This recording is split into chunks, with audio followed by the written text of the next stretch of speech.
ಮುದ್ದು ಮಕ್ಕಳೇ, 7 ಸಂಖ್ಯೆಯನ್ನು ವಿಶೇಷವಾಗಿ ಬರೆಯುವ ವಿಧಾನವನ್ನು ತಿಳ್ಕೊಳ್ಳಿ. ಈಗ ನೀವು ಈ ಥರ ಬಾಕ್ಸ್ ಹಾಕೋಬೇಕು. ಕೆಳಗಡೆಯಿಂದ ಏನು ಮಾಡ್ಬೇಕು ನೀವು? ಇಲ್ಲಿ ನೋಡ್ರಿ, ಒಂದೇ ಎರಡು ಬರ್ತಾವಲ್ಲ, 1 2 3 4 5 6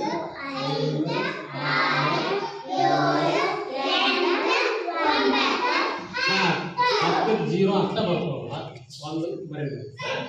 ಈಗ ನೋಡ್ರಿ, ನೆಕ್ಸ್ಟ್ ಏನು ಮಾಡ್ಬೇಕು? ಒಂದೇ ಸಾಲಿನೊಳಗೆ 0 1 2 ಈ ಲಾಸ್ಟಿಗೆ 2 ನಿಂದಿರ್ಬೇಕಲ್ಲ, ಅಲ್ಲಿ ಏನು ಮಾಡ್ಬೇಕು? ಮತ್ತೆ ಇಲ್ಲಿ 2 ಪ್ರಾರಂಭಿಸಿ, 2 3 4 4ಕ್ಕೆ ನಿಂದಿರಿಸಿರಿ, ಹೊಳ್ಳಿ 4ರಿಂದ ಪ್ರಾರಂಭಿಸ್ಬೇಕು. 4 5 6 7 ನೋಡ್ರಿ, ಈಗ 7 ಮಂದಿ ರೆಡಿ ಆಗ್ತಿದೆ ನೋಡ್ರಿ.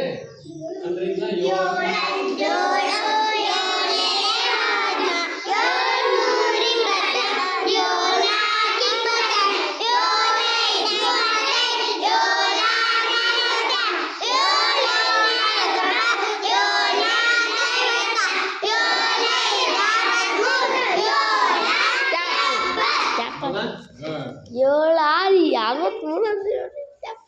53